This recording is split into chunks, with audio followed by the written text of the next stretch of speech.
In the shadows of Colorado Springs, where neon lights flickered over worn asphalt and an eerie hum of secrecy buzzed through the night air, something was brewing. The authorities knew trouble lurked inside La Estrella Roja, a hidden nightclub where languages mixed, money flowed, and lawlessness had made a home. But nobody knew how deep it went. Nobody, except Red. Officer Miguel Reyes crouched in the darkness alongside his K9 partner, both perfectly still beneath the rusted fire escape of an abandoned warehouse. The November air bit at his exposed neck, but he'd learned long ago to ignore such discomforts. Tonight was the culmination of 8 months of intelligence gathering, false leads, and too many sleepless nights to count. "Hold," he whispered, feeling Red's muscles tense beneath his palm. The Belgian Malinois was motionless except for his eyes, which tracked something Miguel couldn't see in the darkness. Red wasn't an ordinary K9, he was a legend in whispers, trained for narcotics, explosives, and more uniquely, for something few dared to speak of: human betrayal detection. His senses were so honed he could smell adrenaline spiked with guilt, pick up the faintest trace of deception in a man's sweat. Miguel's radio crackled softly. "Sierra team in position," came the whisper through his earpiece. "No movement at the east entrance." "Copy," Miguel responded. "Red team holding at north approach." The DEA task force had been monitoring La Estrella Roja for months. The nightclub, nestled in a forgotten corner of the city's warehouse district, had become the nexus of something far more sinister than just after hours, dancing and overpriced drinks. Intelligence suggested it served as a distribution hub for a new cartel, making aggressive moves into Colorado territory. But tonight wasn't about the nightclub itself. Their target was this seemingly abandoned warehouse 2 miles away that satellite imagery and confidential informants had tied to La Estrella's ownership. What appeared to be routine deliveries between the locations had caught the attention of DEA analysts, especially when those deliveries coincided with spikes in overdoses across 3 counties. Red suddenly stiffened, his ears pivoting forward. Miguel felt it before he heard it, the subtle vibration of approaching vehicles. "Movement," he whispered into his comm. 2 vehicles approaching from the west access road, lights off. Through his night vision goggles, Miguel watched as 2 black SUVs crept around the corner, their engines barely audible. They circled to the loading dock at the rear of the warehouse, where the vehicles stopped but remained running. 4 figures emerged from the first SUV. Even at this distance, Miguel could tell they were armed, the characteristic bulge of tactical vests visible beneath their jackets. The second vehicle's occupants remained inside, but the passenger window lowered slightly. "Sierra team, do you have visual on rear occupants?" Miguel asked. "Negative. Angle's wrong from our position." Miguel shifted his weight, preparing to circle around for a better vantage point, when Red suddenly changed. A barely perceptible tremble ran through the dog's powerful frame. Not fear, but recognition. Something had triggered his training. "What is it, boy?" Miguel whispered, scanning the scene again. Red's eyes weren't on the newcomers. Instead, his gaze was fixed on a shadowy figure who had emerged from a side door of the warehouse, someone who must have been inside all along, waiting. Miguel adjusted his goggles, focusing on this new player. The build was familiar: military posture, deliberate movements. As the figure stepped briefly into the weak glow from a distant streetlight, Miguel caught the glint of something metallic on their belt. A badge. "Hold positions," Miguel hissed into his comm. "We may have law enforcement on scene." "Repeat, possible law enforcement presence." "Whose operation?" came the immediate response from his supervisor, Agent Carter. "Unknown, not ours." "Checking database now." Miguel quickly tapped into his secure phone, pulling up the interagency operation map that was supposed to prevent exactly this kind of overlap. No DEA, FBI, ATF or local police operations were registered for this location or anywhere within 3 miles. Red's low growl broke his concentration. The dog was staring intently at the badged figure, who was now exchanging something with the armed men, a package, perhaps the size of a thick textbook. "Sir, we have an exchange in progress," Miguel reported. "Unknown officer is receiving something from our targets." "Receiving, not confiscating." Carter's voice sharpened. "Affirmative. This looks cooperative."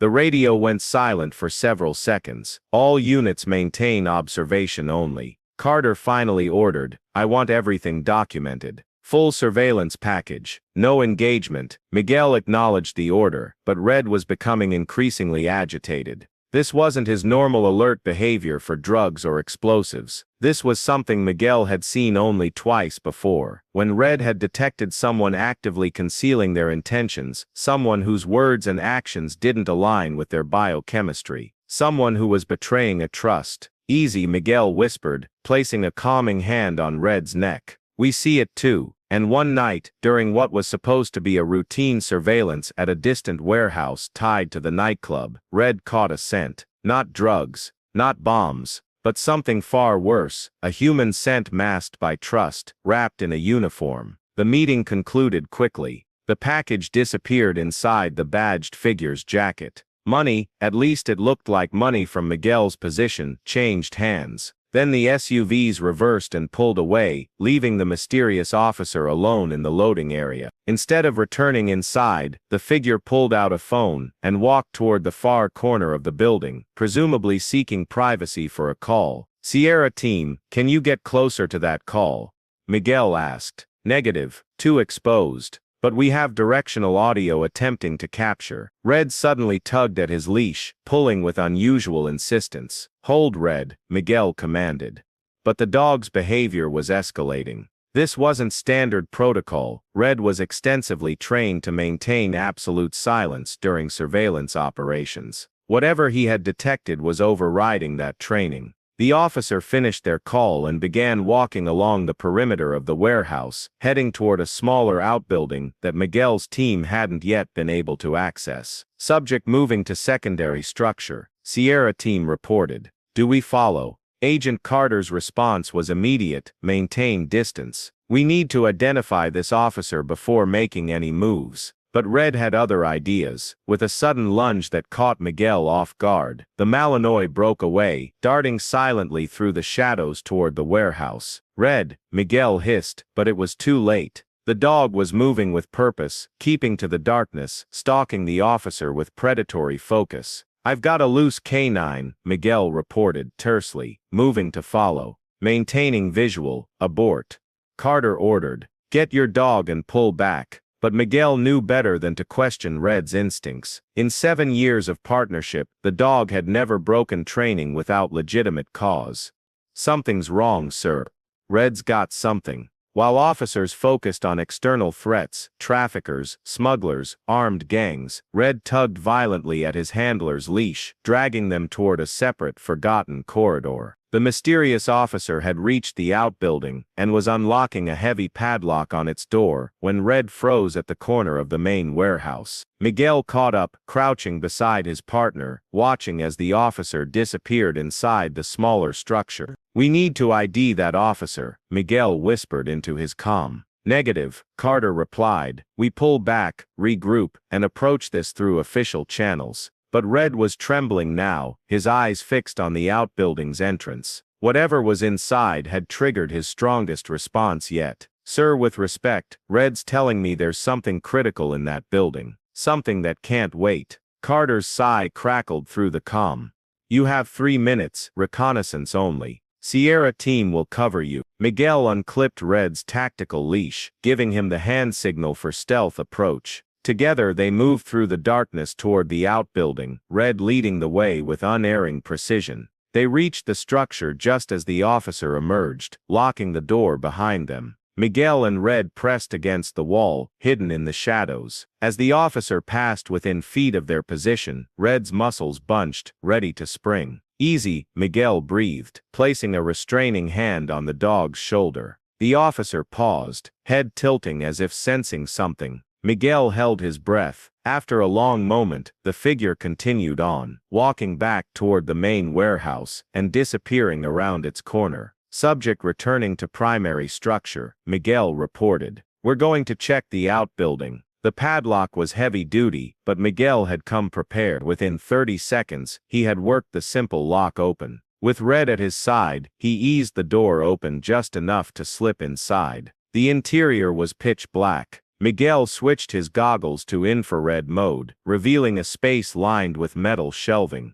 What appeared to be medical supply crates filled most of the available space, all stamped with legitimate-looking pharmaceutical logos. Red moved purposefully between the shelves, nose working furiously, leading Miguel deeper into the building. In the back corner, partially hidden behind larger crates, was a small metal desk. Red stopped in front of it, looking back at Miguel expectantly. Inside, stacked with dust-covered crates, Red barked once, sharp, cutting through the stale air. Miguel froze at the sound. Red never barked during operations, unless he had found what they were looking for. Kneeling beside the desk, Miguel carefully pulled open its single drawer. Inside was a laptop computer, powered off, and a leather satchel. Buried in a crate marked medical supplies was a hidden satchel. Inside, multiple military-grade ID badges, encrypted burner phones, bundles of cash stamped with cartel markings, and most damning, confidential DEA operation files. Files that only insiders should have possessed. Miguel's blood turned to ice as he flipped through the pages of the top file. Operation details, surveillance photos, agent names, information that could get people killed if it fell into the wrong hands. Information that only someone with high-level clearance should have access to. "Carter," he whispered hoarsely into his comm. "We have a major problem. Cops, soldiers, betrayers. It hits Red's handler like a freight train. Some of their own were working for the criminal networks. This stays between us."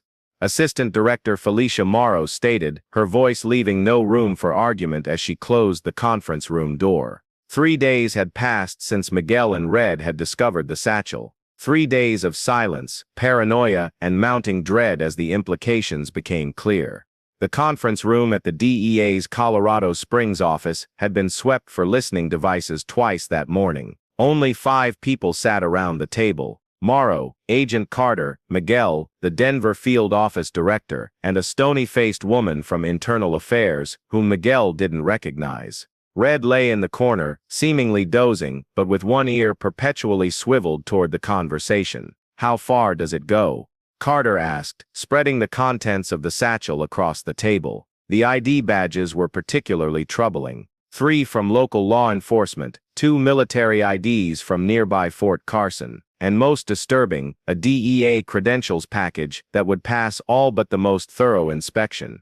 "That's what I've been authorized to determine," the IA representative said, introducing herself as Agent Diana Velasquez, but quietly, very quietly. "These operation files are from active investigations," Morrow added, lifting a folder with a red classification stripe. "Details of our surveillance on La Estrella Roja, the warehouse network, even preliminary plans for raids that haven't happened yet."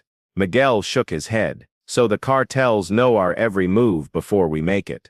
"Not just one cartel," Velasquez corrected. "Based on the markings on these cash bundles, we're looking at least 3 separate organizations working in coordination." The Denver director, a veteran agent named Harrison, whose silver hair betrayed his 30 years with the agency, leaned forward. "In my experience, competing cartels don't share intelligence unless they're facing an existential threat. What could be worth that kind of unprecedented cooperation?" "Whatever it is," Morrow replied, "it's big enough that they've managed to turn multiple officers across different agencies." Miguel glanced at Red, who had raised his head at the tension in the room. "The officer I saw, did we get an ID?" Velasquez pushed a grainy surveillance photo across the table. "Facial recognition gave us a 92% match to this man, Lieutenant Commander James Whitley, Naval Intelligence, currently assigned to NORAD." "NORAD," Carter exclaimed. "What the hell does a narcotics operation have to do with the military's nuclear defense system?"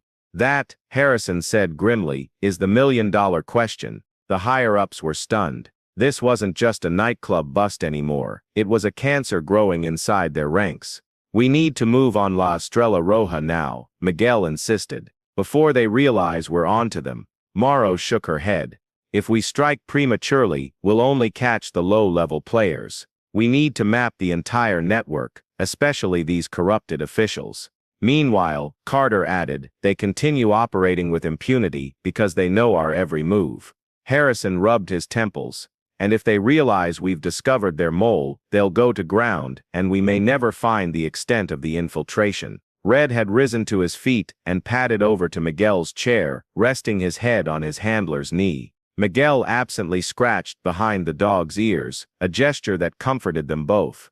"There's another problem," Velasquez said, her voice dropping even lower. "We don't know how far up this goes. Every person we bring into the investigation is a potential security risk." The room fell silent as the implications settled over them. Trust, the foundation of any law enforcement operation, had been fractured. The enemy wasn't just external anymore. It was potentially sitting in the next office, attending the same briefings, accessing the same secure files. "So what do we do?" Miguel finally asked. Morrow exchanged glances with Harrison before answering. "We create a shadow investigation. Official channels will continue pursuing La Estrella Roja as a standard narcotics operation. Meanwhile, a small team, the 5 of us, will work the corruption angle off the books." "And Officer Reyes and his canine?" Carter asked. "They become our secret weapon," Morrow said. "Red has already proven he can identify the corrupted officers by scent alone, something no surveillance technology can match." "Like a living lie detector," Harrison mused. Miguel looked down at Red, who gazed back with intelligent eyes. "He can do it. But it won't be easy to explain why we're bringing a narcotics dog to meetings and briefings where drugs aren't the focus. We'll create cover operations," Velasquez suggested. "Random security sweeps, training exercises, anything to get Red into proximity with our suspects without raising alarms." Carter nodded slowly. "And the official investigation, do we feed it real intelligence or deliberately mislead it to smoke out the leaks?"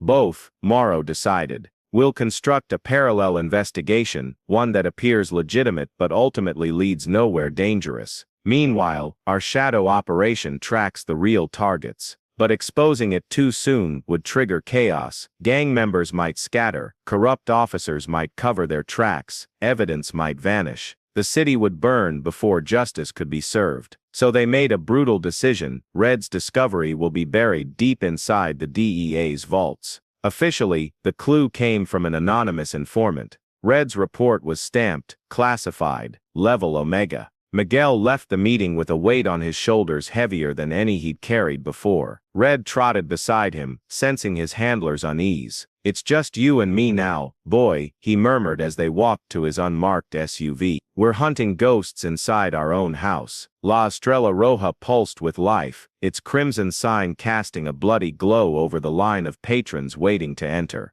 Bass from inside thumped through the night air, a heartbeat of debauchery that could be felt a block away. Miguel adjusted his hidden camera, disguised as a coat button, and checked that his transmitter was functioning. Red was back at the tactical van, much to the dog's displeasure. A nightclub was no place for an obvious police canine, even one as disciplined as Red. "Comms check," Miguel whispered, joining the end of the line. 5 by 5 came Carter's response through his nearly invisible earpiece. "Remember, reconnaissance only. Do not engage." 2 weeks had passed since their shadow investigation had begun. In that time, they had identified 3 more potentially compromised officers through careful document tracking and surveillance. But tonight was their first direct intelligence gathering on La Estrella Roja itself. Miguel had adopted a carefully crafted persona for the operation: Miguel Ruiz, a mid-level distributor from Arizona, looking to expand his territory.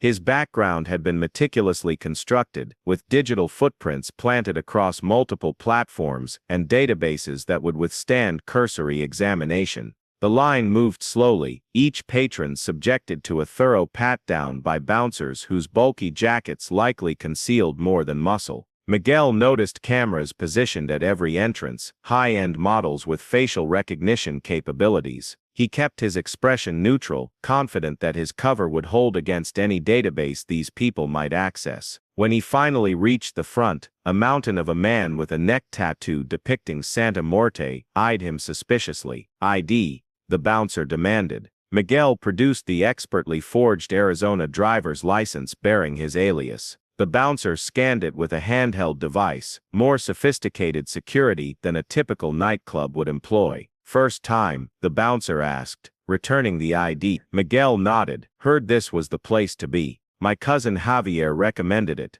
The name drop, a known affiliate of one of the cartels operating in the region, caused a flicker of recognition in the bouncer's eyes.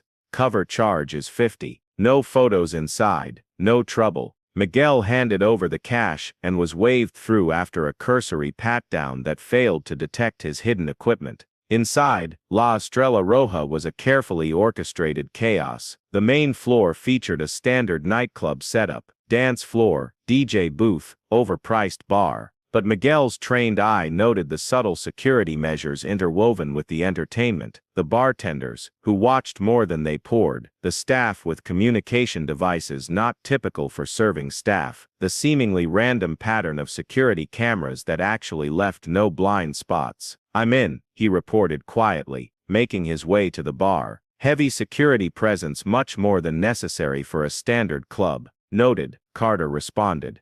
"Take your time, get the layout." Miguel ordered a beer he had no intention of drinking and surveyed the space with practiced casualness. The club's layout was more complex than their intel had suggested. Beyond the main dance floor were several doorways leading to what appeared to be private rooms. A staircase in the back corner likely led to an upper level, guarded by another imposing bouncer. As he watched, a well-dressed man approached the staircase guard. No words were exchanged, but the guard stepped aside after the man showed something in his palm, not money, but something small enough to be concealed in a closed fist. "There's an upper level with restricted access," Miguel reported, "possibly using tokens or chips for entry." Over the next hour, Miguel circulated through the club, noting entry and exit points, staff rotations, and the faces of what appeared to be regular patrons versus those who received special treatment. Several times he observed what looked like brief hand-to-hand exchanges, the quick, practiced movements of drug deals happening in plain sight. But the most interesting pattern emerged around midnight. Within the span of 20 minutes, Miguel observed 3 people who carried themselves with unmistakable authority enter the club and proceed directly to the guarded staircase. All were immediately granted access without question. "We have 3 possible subjects entering the VIP area," he reported. "Professional types, not typical club crowd." He shifted position to get a better view of the staircase, just as a 4th figure approached it. Miguel felt his heart rate spike as he recognized the man from surveillance photos, Lieutenant Commander James Whitley, the Naval Intelligence officer they had connected to the warehouse operation. "Whitley is on site," Miguel whispered. "Repeat, Whitley is here and heading upstairs." "Can you get closer?" Velasquez asked through the comm. She had joined Carter in the tactical van for the night's operation. "Negative. Access is restricted," Miguel replied. But wait. The door at the top of the stairs had opened as Whitley reached it, and in that brief moment, Miguel caught a glimpse of what lay beyond, not another dance floor or VIP lounge, but what appeared to be an operations center. Computer monitors lined one wall, and a large table dominated the center of the visible space. "They've got some kind of command center up there," Miguel reported. "This isn't just a front for distribution. They're running operations from inside the club itself." Just then, Miguel's careful observations were interrupted by a heavy hand landing on his shoulder. He turned to find himself face to face with the neck-tattooed bouncer from the entrance. "You look lost, friend," the man said, his grip tightening. "Owner wants to meet you." Miguel maintained his composure, slipping fully into his cover identity. "I'm honored. Lead the way." The bouncer steered him not toward the guarded staircase, but through a door beside the bar that Miguel hadn't noticed before. It opened onto a narrow hallway lined with what appeared to be office doors. "Something's happening," Miguel murmured as quietly as possible. Being taken to meet the owners through a side entrance. The last door in the hallway was different from the others, heavier, with electronic keypad. The bouncer punched in a code and pushed it open, gesturing for Miguel to enter. Inside was a surprisingly elegant office that contrasted sharply with the thumping nightclub beyond its walls. Behind a glass desk sat a woman in her 40s, her dark hair pulled back severely, her eyes sharp and evaluating. "Mr. Ruiz," she said, gesturing to a chair across from her. "Please, sit." Miguel took the offered seat, maintaining the confident demeanor of a drug distributor accustomed to such meetings. "I'm sorry, you have me at a disadvantage." "Valentina Soto," she replied. "This is my establishment." The name triggered immediate recognition. Valentina Soto was high on the DEA's watch list, a suspected money launderer for multiple cartels but never successfully charged. "It's a nice place," Miguel commented. "Very secure." A thin smile crossed her lips. One can't be too careful these days, particularly when entertaining guests who arrive unannounced and spend more time watching my security than enjoying my club. Miguel's pulse quickened, but he maintained his facade. Professional habit. In my line of work you learn to know the exits. And what line of work is that exactly? She asked, though her tone suggested she already knew the answer. Distribution, moving product from A to B with minimal complications. Valentina leaned back in her chair. Javier doesn't have a cousin in Arizona. The statement hung in the air between them. Miguel's cover was blown. Before he could formulate a response, the office door opened again. Miguel didn't need to turn around to know who had entered. The subtle shift in Valentina's posture told him it was someone she respected, perhaps even feared.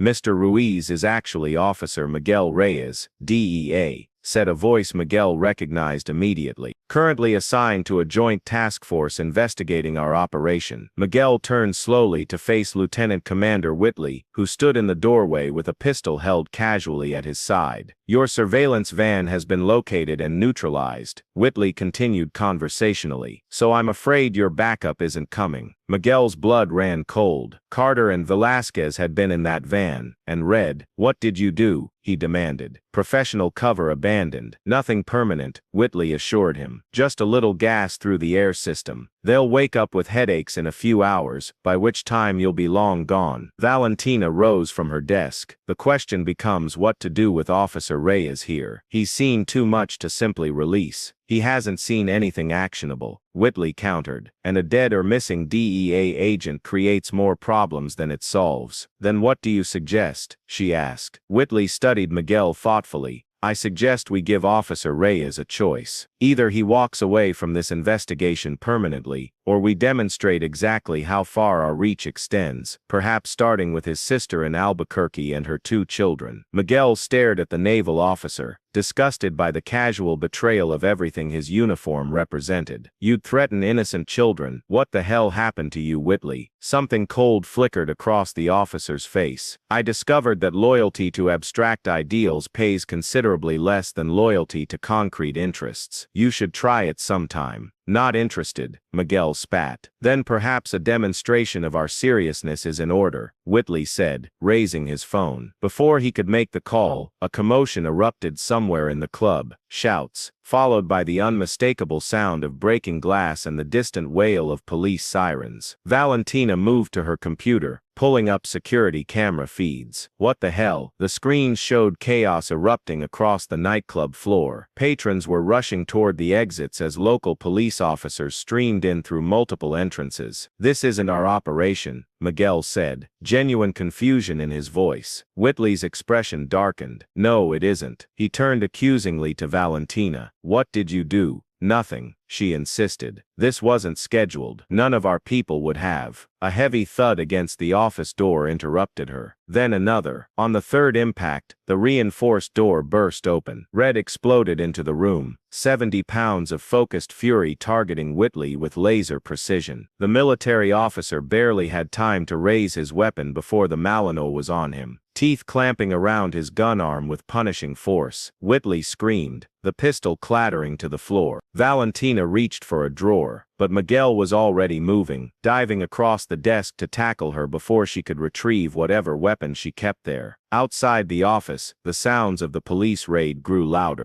Through the open door, Miguel could see uniformed officers moving down the hallway, securing each room. Red maintained his hold on Whitley, who had ceased struggling and now lay pale and sweating on the floor. Call him off, the naval officer gasped. For God's sake, call him off. Miguel took a zip tie from his pocket and secured Valentina's hands behind her back before responding. Red, release. The dog immediately let go, but remained standing over Whitley, a low growl reverberating in his chest. Miguel quickly secured Whitley as well, then retrieved the fallen pistol and moved to check the hallway. The raid was in full swing, with officers methodically clearing each room. Among them, he spotted Agent Carter, looking disheveled but very much alive. You okay? Carter asked, reaching the office door. Better than okay, Miguel responded, gesturing to the 2 secured suspects. How did you get out of the van? Carter grinned. your partner there. When they hit us with the gas, he somehow managed to trigger the emergency door release before he went down. Must have crawled to the local precinct 2 blocks over. Because next thing I know, I'm being woken up by their tactical team with Red leading the charge. Miguel looked at his canine partner with newfound awe. Good boy, Red. Very good boy. The raid was executed days later.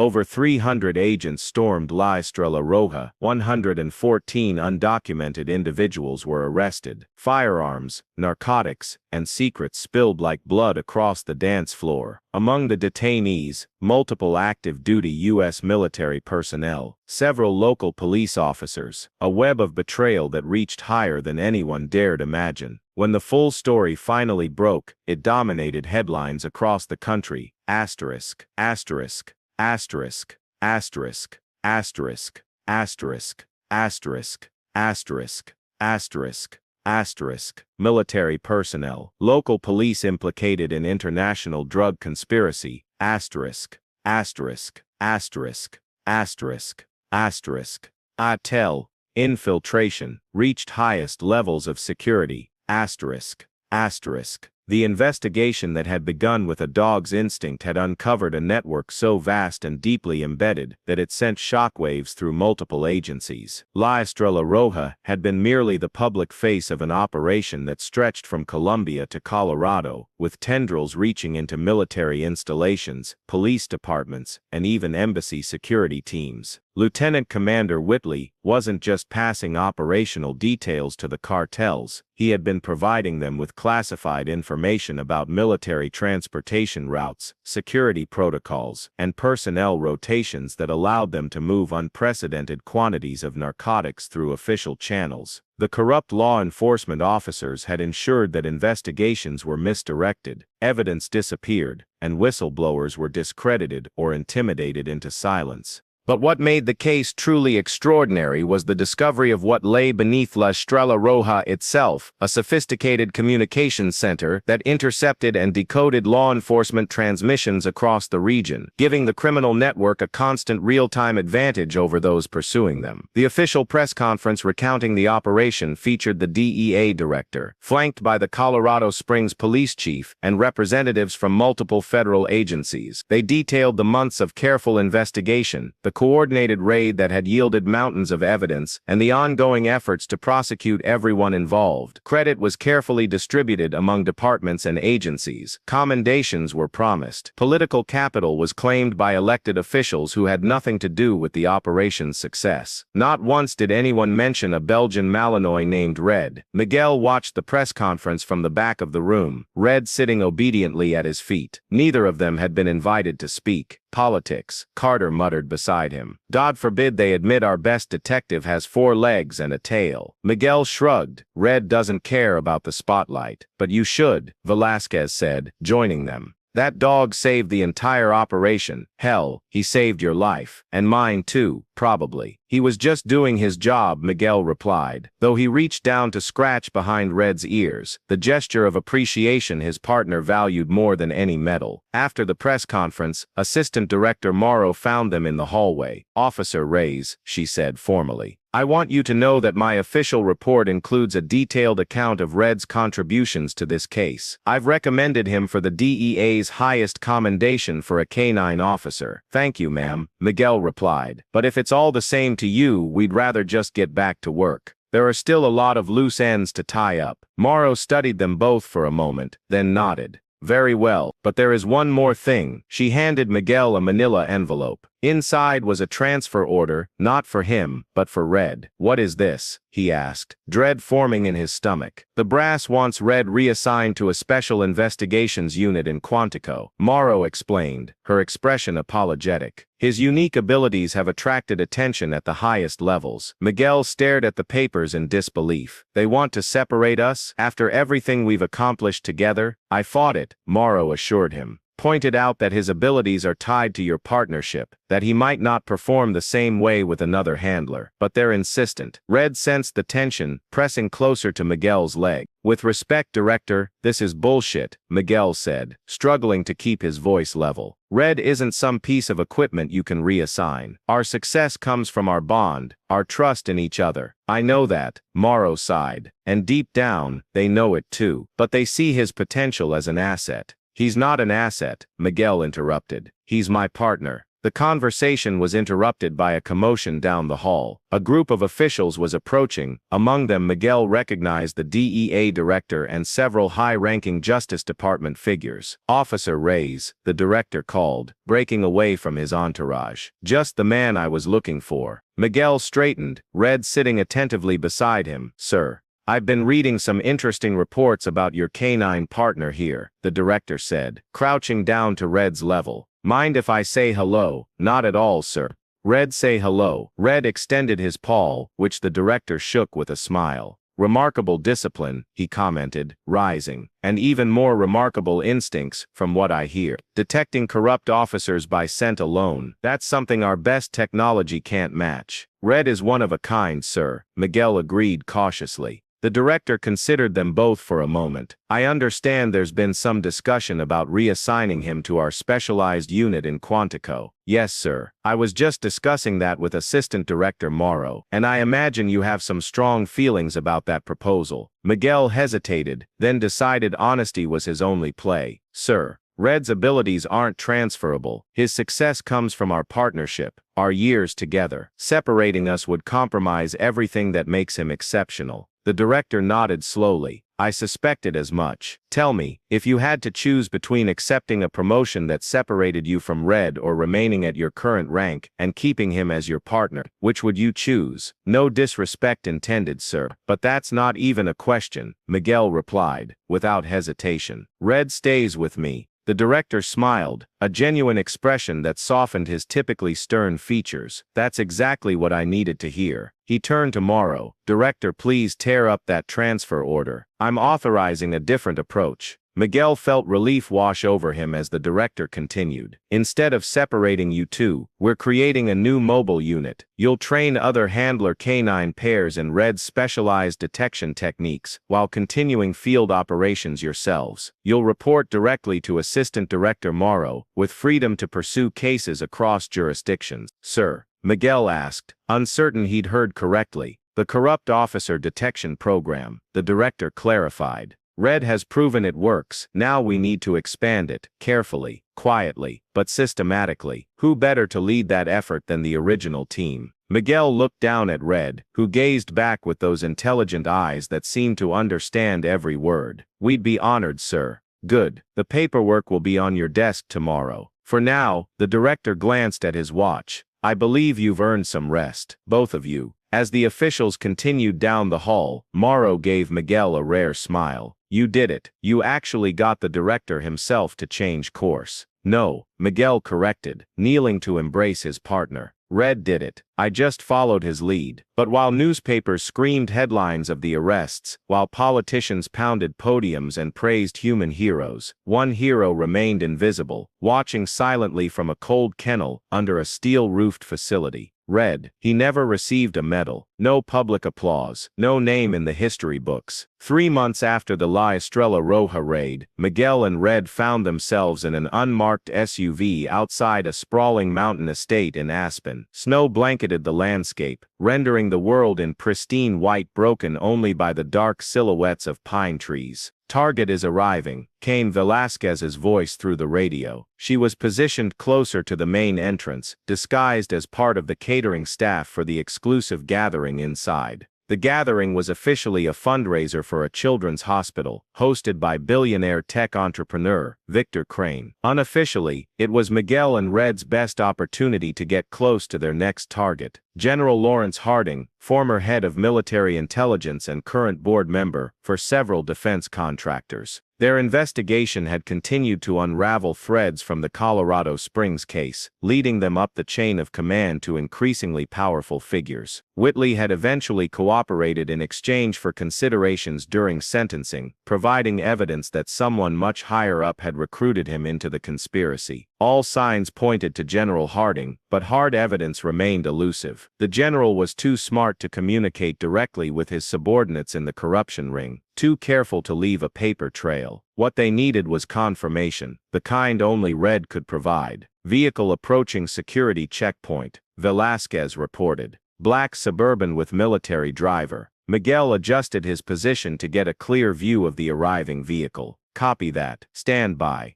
The operation was delicate. General Harding had no reason to suspect he was under investigation. Everyone believed the corruption had been contained at Lieutenant Commander Whitley's level. Tonight's mission was simple reconnaissance. Get Red close enough to determine if Harding's scent matched the faint traces they'd recovered from documents handled by the conspiracy's leader. Remember, Carter's voice crackled through the comm. Absolute discretion. If Red alerts, we document and withdraw. No confrontation, no arrests. We need to build an airtight case before moving on someone of Harding's stature. Understood, Miguel replied, watching as the general's SUV passed through security and approached the main entrance. General Harding emerged from the vehicle, a tall, imposing figure with silver hair and the rigid posture of a lifetime military man. He paused to button his tuxedo jacket before ascending the steps to the mansion's grand entrance. Target has entered the building, Miguel reported. Moving to position 2, he and Red relocated to their predetermined entry point, a service entrance that Velasquez had arranged to leave accessible. The Belgian Malinois was dressed in a service dog vest, a necessary disguise for infiltrating a high society function. Once inside, they moved purposefully through the bustling kitchen and service corridors. Staff members paid them little attention in Miguel's experience. People rarely questioned someone who acted like they belonged. The fundraiser was in full swing in the mansion's grand ballroom. Crystal's chandeliers cast a warm glow over the assembled elite of politics, business and military leadership. At the center of it all stood Victor Crane, their host, a man whose technological innovations had revolutionized military communications and who counted General Harding among his closest allies. I have eyes on both targets, Miguel murmured into his concealed microphone. Crane and Harding are together near the east window. Proceed with caution, Carter directed. Remember, we just need confirmation. Miguel circulated through the crowd, maintaining the appearance of a security officer with his service dog. Red moved with practiced precision at his side, his behavior impeccable despite the unfamiliar environment. They worked their way gradually closer to where Harding stood deep in conversation with Crane and several other military officials. Red showed no reaction as they passed within 15 feet of the group, close, but not close enough for a definitive reading. Need to get closer, Miguel whispered.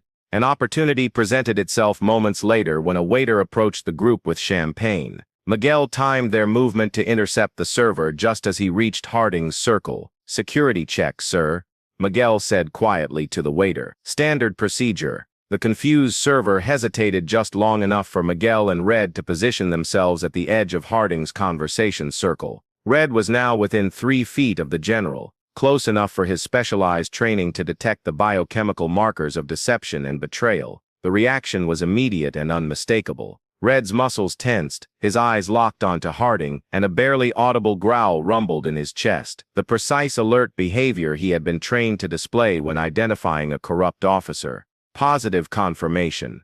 Miguel murmured into his comm, moving away before attracting attention. Red has identified the target. Copy that, Carter responded.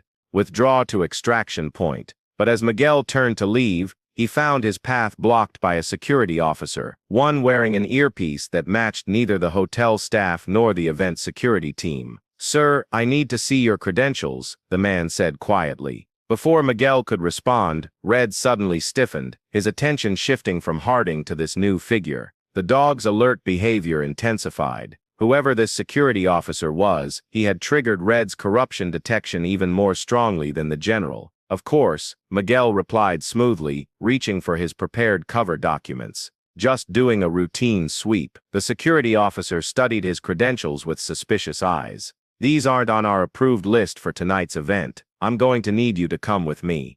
Is there a problem? A new voice interjected.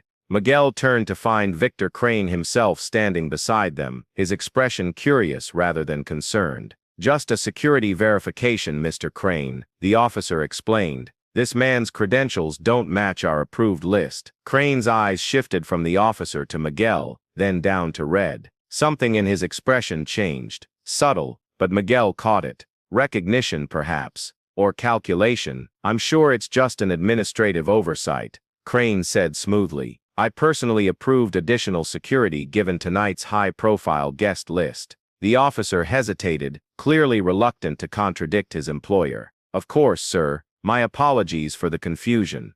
As the man retreated, Crane turned his full attention to Miguel. Beautiful dog. Belgian Malinois, correct? Military trained. Yes, sir, Miguel replied, maintaining his cover. Former military working dog, now in private security. Crane crouched slightly, extending his hand toward Red, who to Miguel's surprise, backed away, his alert behavior intensifying. Interesting, Crane murmured, straightening. He seems agitated by me. He's just focused on his job, sir, Miguel explained, trying to guide Red away before his unusual behavior attracted more attention. Of course, Crane nodded, but his eyes had narrowed slightly. Well, don't let me keep you from your duties.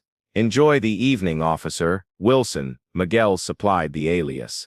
Thank you, Mr. Crane. As he moved away, Miguel heard Crane speaking quietly into his own communications device. The words were indistinct, but the tone suggested urgency. We may have been compromised, Miguel reported as he and Red made their way toward the exit. Crane took too much interest in Red's reaction. Get out now, Carter ordered. Velasquez is already moving to the extraction point. They had almost reached the service corridor when two more security personnel appeared, blocking their path. These men made no pretense of politeness. Their stances were combat-ready, their eyes cold and evaluating. Change of plan, Miguel murmured into his comm. Going to Plan B. Plan B was considerably less subtle. Miguel reached down as if to adjust Red's vest and instead gave the hand signal for defensive action. The Malinois responded instantly, launching into a flurry of aggressive barking that scattered nearby guests in alarm. In the ensuing confusion, Miguel slipped past the security personnel and through the service door, Red following close behind.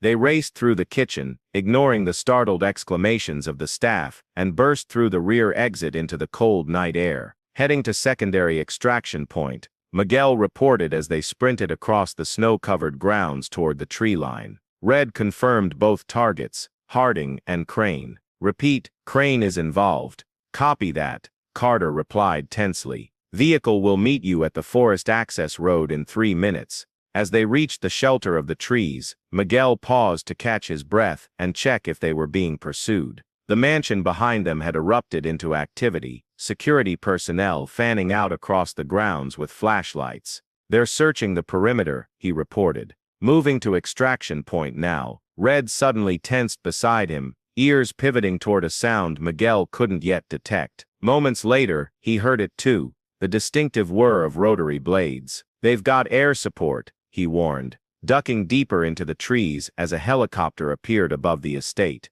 its powerful searchlight sweeping the grounds. This was no ordinary security response. The speed and scale of the reaction suggested something far more organized and dangerous than simple event security. Miguel and Red pushed through the dense forest, using the trees for cover as they made their way toward the access road. The helicopter circled overhead, its searchlight occasionally penetrating the canopy in bright, sweeping arcs. 60 seconds to extraction, Carter updated. We see the helicopter. Be advised, local police have also been mobilized. They've called in law enforcement as cover. Miguel realized, if we're caught, it looks like a legitimate arrest. They reached the edge of the forest where it met the access road. No sign of their extraction vehicle yet, but the sounds of the pursuit were growing closer. Shouts and the crackle of radio communications echoing through the trees. Red suddenly froze, his attention fixed on something ahead. Miguel followed his gaze and saw the flash of headlights approaching, but from the wrong direction. Not their extraction team, but another security vehicle cutting off their escape route.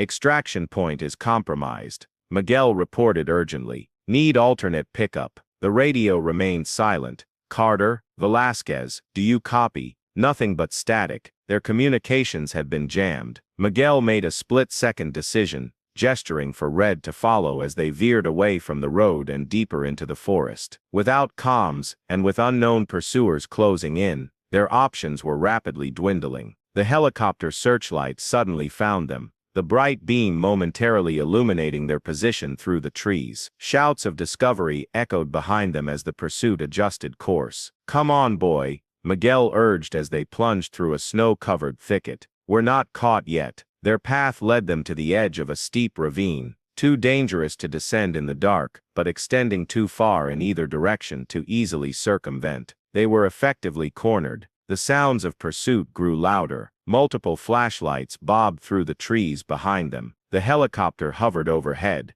its searchlight scanning methodically back and forth. Miguel dropped to one knee beside Red, weighing their increasingly limited options. They could attempt to hide and hope their pursuers passed them by, but the helicopter's infrared capabilities would likely render that futile. They could try fighting their way out, but they were vastly outnumbered and potentially facing legitimate law enforcement who had been fed false information. Red nudged Miguel's hand, then looked pointedly toward a dense section of underbrush to their right. The dog's ears were forward, his posture suggesting he sensed something Miguel couldn't perceive. "What is it, boy?" Miguel whispered. Red nudged him again, more insistently, then began moving toward the underbrush. Trusting his partner's instincts, Miguel followed. Red led him to what appeared to be a game trail, narrow but distinct, winding down the ravine at a much less treacherous angle than the main slope. "Good boy," Miguel breathed, giving Red the signal to proceed. They descended quickly but carefully, the sounds of pursuit growing more distant as they put the ravine between themselves and their hunters. At the bottom, a small stream gurgled beneath a thin crust of ice, perfect for throwing off scent tracks if their pursuers brought in additional dogs. Miguel and Red waded through the shallow water for several hundred yards before emerging onto the opposite bank and continuing through the forest. The helicopter's sound had faded as it continued searching the area they had just left. After nearly an hour of cautious movement, they emerged from the trees onto a rural road. In the distance, the lights of a small town glimmered against the night sky. "Let's find a phone," Miguel told Red, who padded faithfully beside him despite the long, cold journey. "We need to warn the others. Crane isn't just connected to this. I think he might be running it." The revelation they had stumbled upon was far bigger than anyone had anticipated. Victor Crane, tech billionaire, defense contractor, philanthropist, was apparently at the center of the corruption network that had infiltrated military and law enforcement agencies across multiple states, and now he knew they were onto him. But those who knew, the ones who read the sealed report, the ones whose hands trembled as they realized how close they came to losing everything, they made a silent vow: never underestimate the dog who could smell treachery. Victor Crane's private island off the Florida coast was a masterpiece of architectural innovation, a testament to the tech mogul's wealth, influence, and forward-thinking vision. Solar panels and wind turbines provided sustainable power. Automated security systems monitored every approach by air, land, or sea. A small army of private security personnel patrolled its perimeter.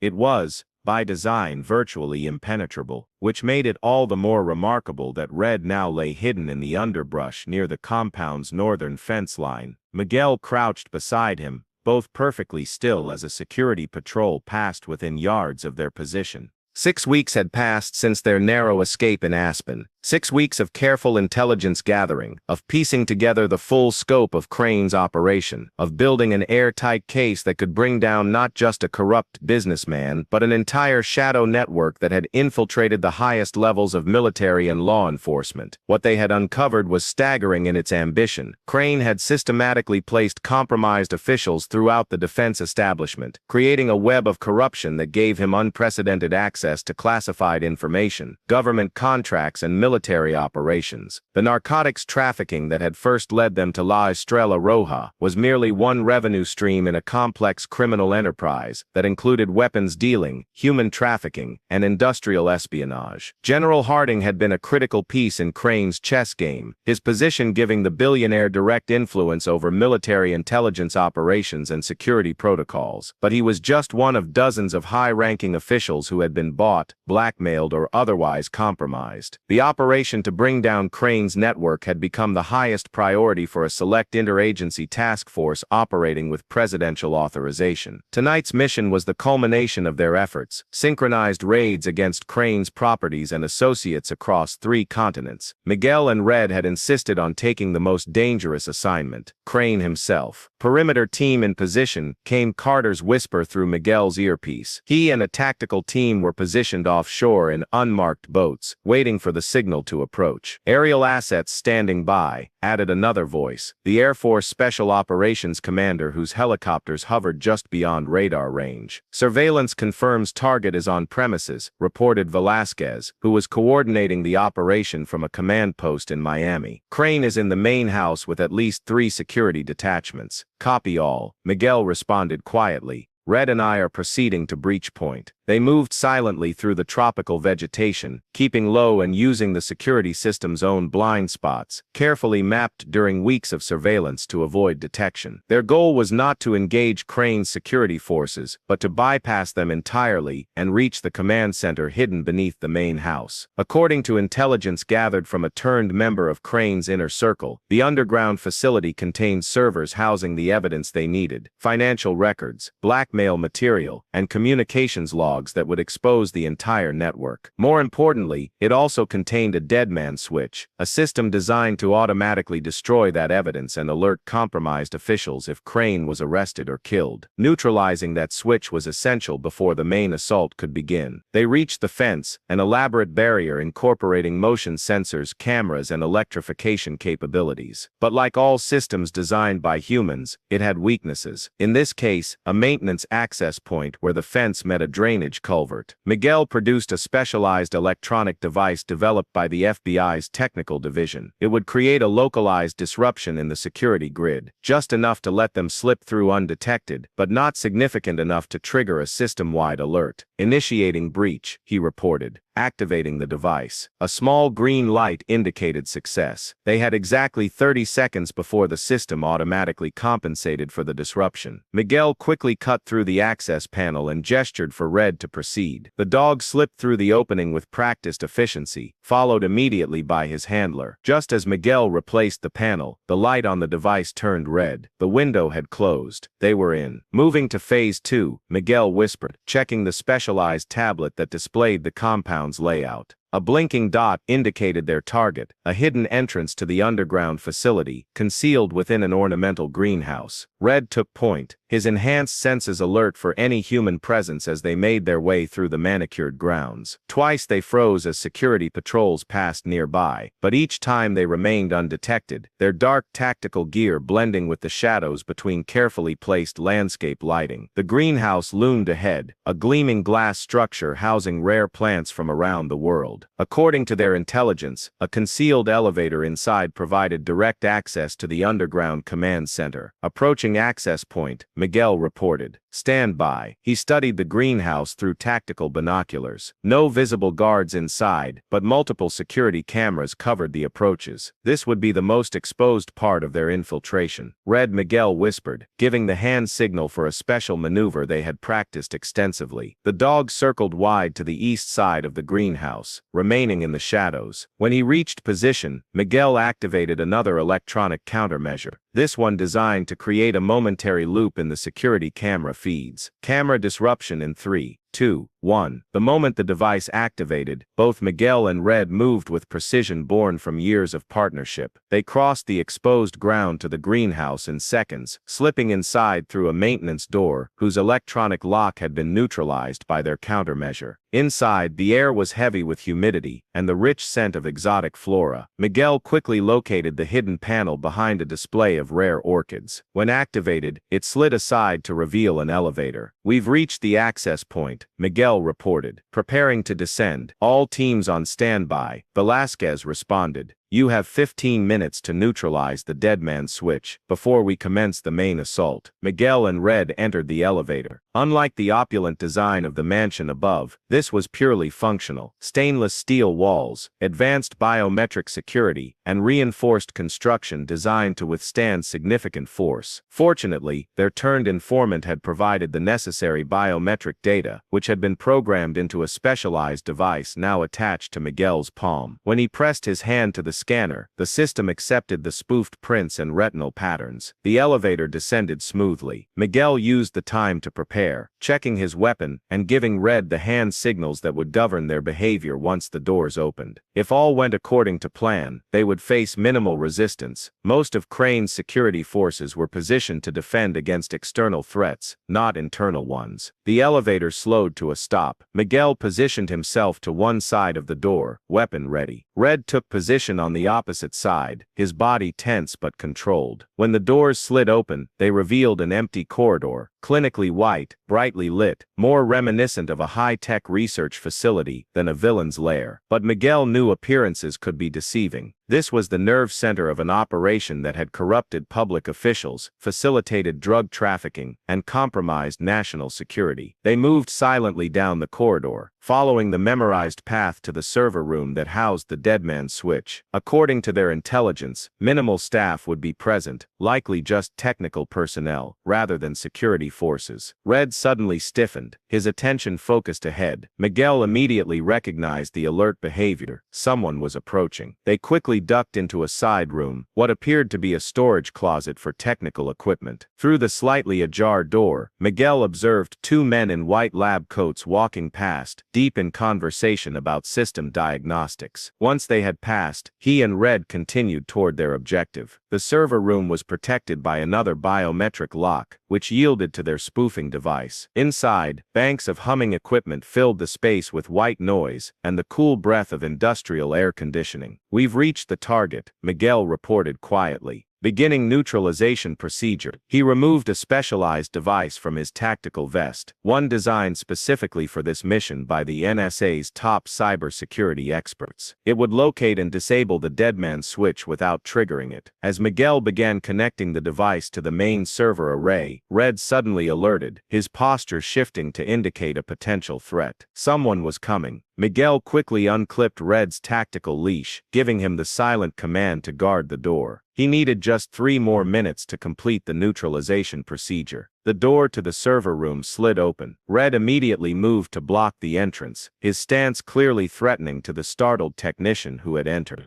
"What the man began, reaching for the communication device on his belt. Miguel made a split-second decision. "Federal agent," he announced, drawing his weapon. "Hands where I can see them. No sudden movements, or my partner here will take you down." The technician froze, eyes wide with fear, as he stared at Red's exposed teeth. "Don't let it hurt me," he pleaded. "I'm just IT support. I don't know anything." "Then you'll cooperate," Miguel stated calmly, never pausing in his work with the neutralization device. "Face the wall, hands behind your head." The technician complied immediately. Miguel returned to his work, aware that the clock was ticking. If the technician failed to report in, or if he had managed to trigger a silent alarm, security would be coming. The device beeped softly, confirmation that it had identified the deadman switch protocols. Now began the delicate process of isolating and neutralizing them without triggering the very countermeasures they were trying to prevent. "Status update," came Velasquez's tense voice through the comm. "Working the problem," Miguel replied. "May need additional time."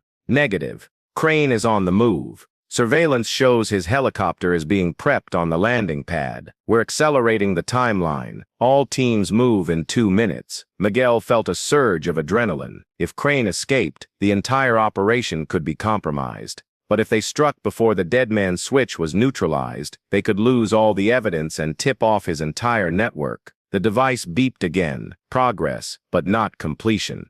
"I need at least 3 more minutes," Miguel insisted.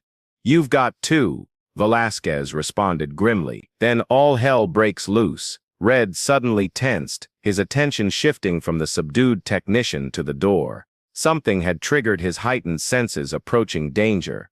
Moments later, the facility's alarms activated, a pulsing red light accompanied by a blaring siren. Their infiltration had been discovered. "All teams execute now," Velasquez ordered through the comm.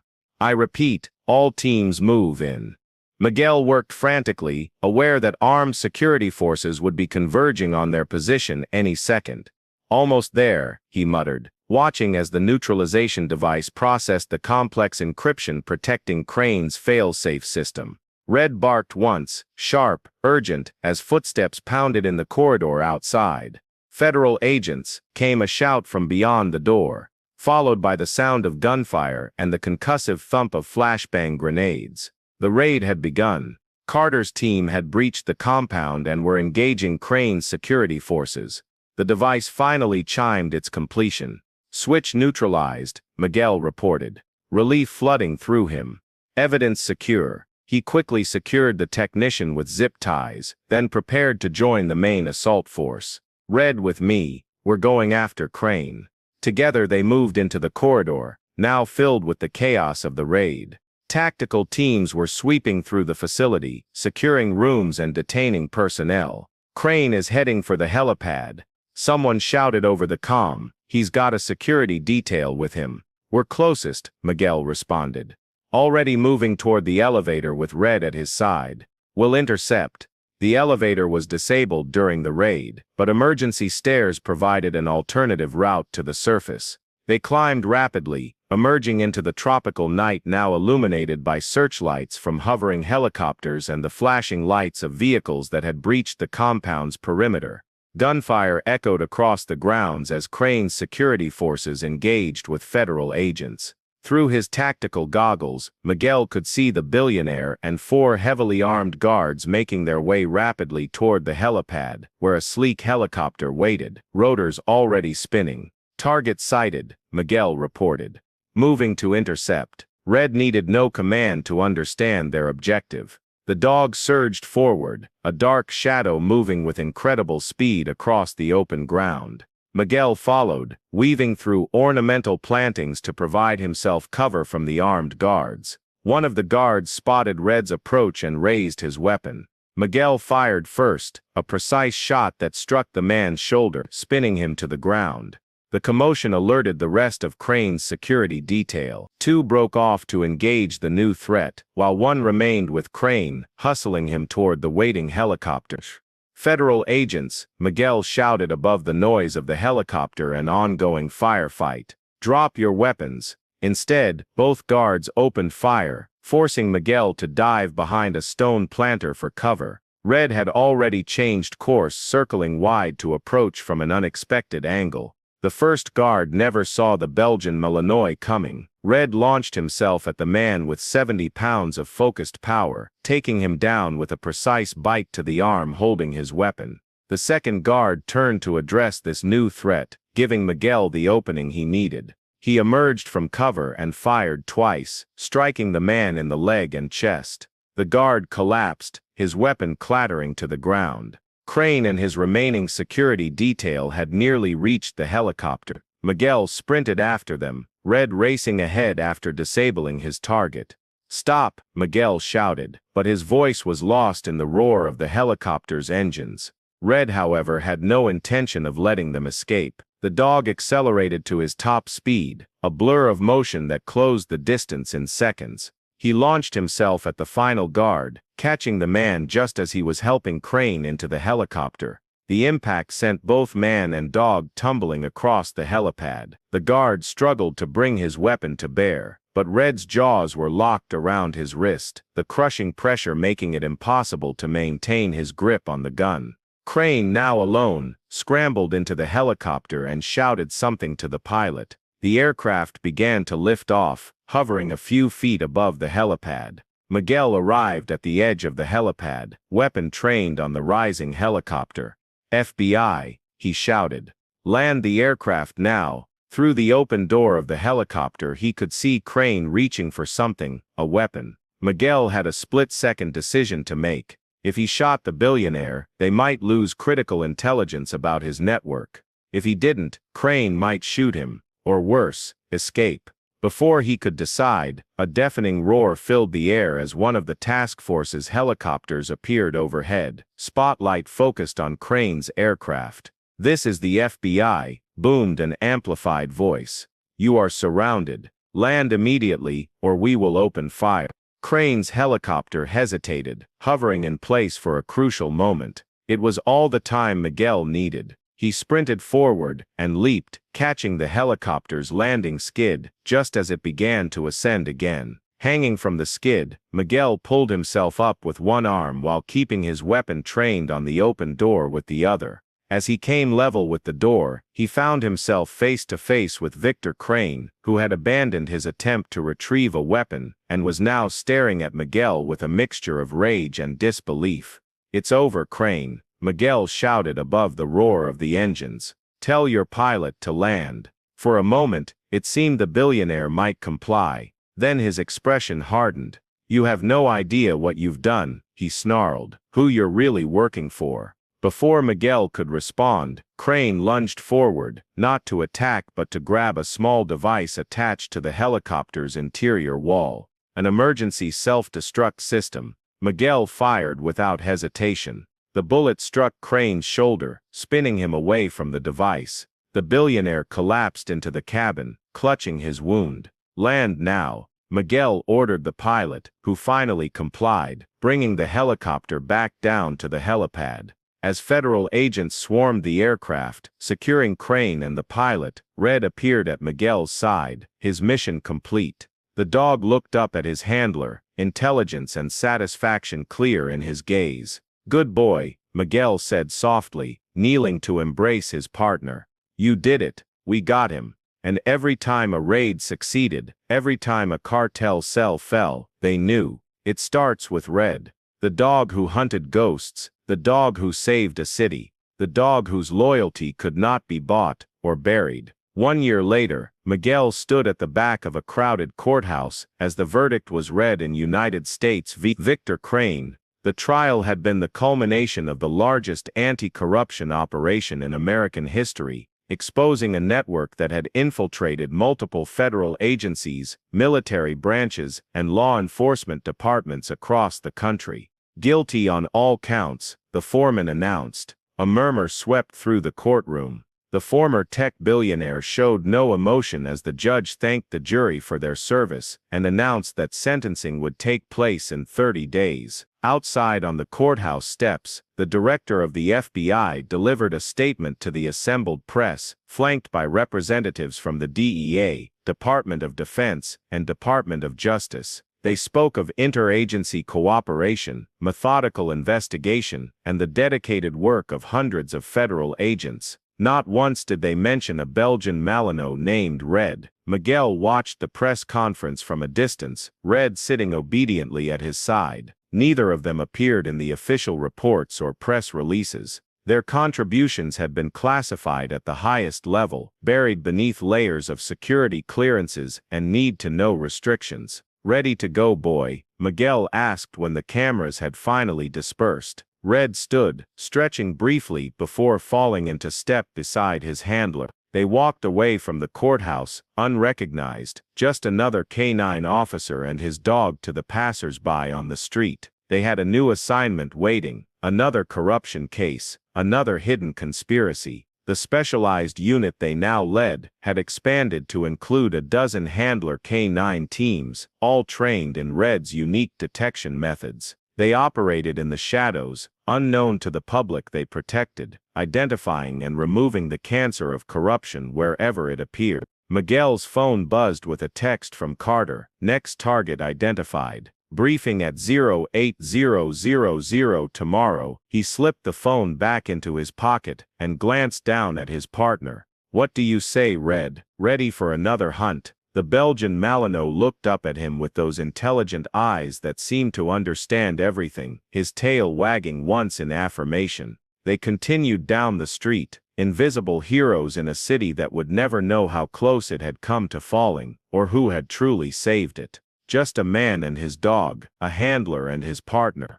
Miguel and Red, the silent hunters. The end.